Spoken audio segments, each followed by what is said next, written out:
Halo, berjumpa kembali di channel Redaksi Jurnal. Kembali bongkar rahasia ke publik, Rizal Ramli versus Yusuf Kala. Ditulis oleh Anto Cahaya di siwar.com. Siapa kiranya yang tidak tahu sosok Rizal Ramli atau RR yang menjuluki dirinya si Keprat atau Raja Wali Ngeprat?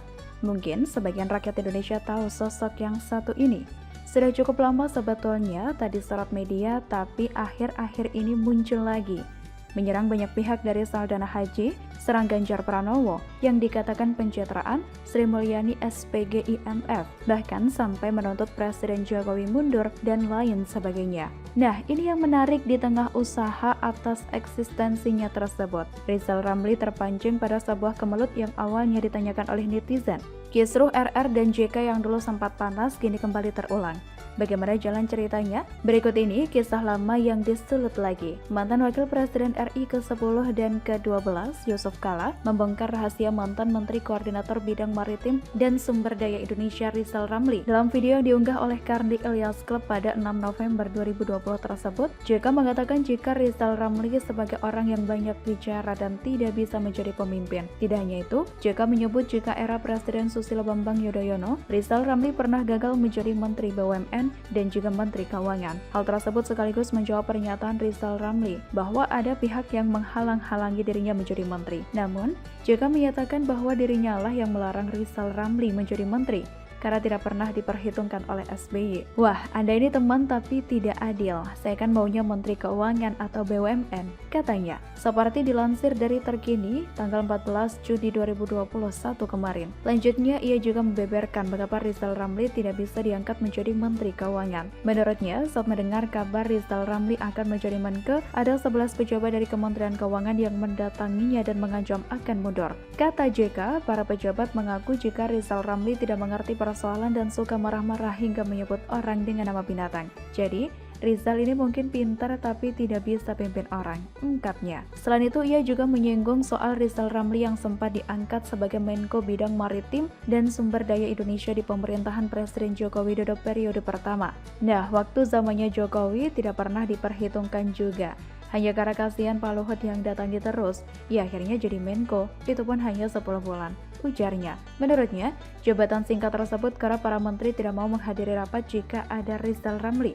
Apa yang disampaikan JK kiranya sangat menohok sekali. Nah, tak mau kalah, Rizal Ramli saat ditanya netizen soal kebenaran di atas, akhirnya angkat bicara dan balik menyerang Yusuf Kala.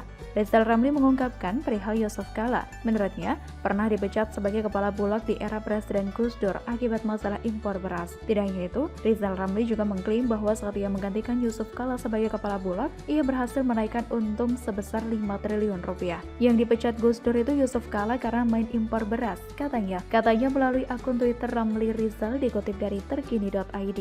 Jabatan JK sebagai kepala Bulog digantikan RR yang setahun naikin untung Bulog sebesar 5 triliun rupiah, sambung Rizal Ramli. Selain itu, Rizal Ramli juga mengatakan bahwa ia dipecat Presiden Joko Widodo atas bujukan Yusuf Kala. Seperti diketahui, Rizal Ramli pernah menjabat sebagai Menteri Koordinator Bidang Kemaritiman pada Agustus 2015 hingga Juli 2016. RR dipecat JKW atas bujukan JK yang bisnis peng-pengnya diganggu RR, terutama OBJK-nya di PLN, juga taipan reklamasi. Gitu aja repot, ungkapnya. Rizal Ramli mengatakan itu sebagai respon terhadap sebuah cuitan terkait pernyataan Yusuf Kala mengenai dirinya. Ebong percaya omongan JK tentang Rizal Ramli, tapi gak percaya omongan JK tentang Jokowi. Padahal yang diomongin kejadian, fakta dan nyata, ungkapnya. Saling serang dan membongkar rahasia saat sudah tidak lagi menjabat, kita seperti melihat dua orang tua yang sedang mencari perhatian. Dua mantan yang sudah tak duduk dalam pemerintahan. Bukannya menjadi contoh bagi rakyat, malah saling bongkar rahasia saat duduk di kursi mereka. Tapi memang harus kita akui netizen Indonesia itu paling jago soal julid dan kemudian menjadi viral di sosial media. Kita bakal melihat kisah selanjutnya antara si kumis versus si keprat, dua mantan pejabat yang sedang usaha cari perhatian. Demikian, salam. Silahkan tulis komen Anda di kolom komentar, like, subscribe, dan share ke sosial media kalian. Redaksi Jurnal pamit, sampai jumpa. Jangan beranjak dari layar smartphone Anda, karena ada narasi keren setelah ini. Halo, berjumpa kembali di channel Redaksi Jurnal. Duet Jokowi Prabowo demi bangun sistem pertahanan yang kuat, ditulis oleh Iko Wibowo di SeaWar.com. Penunjukan Prabowo sebagai Menteri Pertahanan pada waktu itu begitu mengejutkan. Yang tak kalah mengejutkan juga, kesediaan Prabowo untuk menerima penunjukan itu. Pasti terjadi tarik ulur yang menarik baik di internal pihak Pak Jokowi, internal pihak Prabowo, dan pastinya di kedua pihak masing-masing pendukungnya. Ya wajar, bila menengok ke belakang bagaimana alatnya perseteruan kedua pihak tersebut di dua pilpres terakhir. Bahkan, yang residunya masih bisa dirasakan hingga saat ini.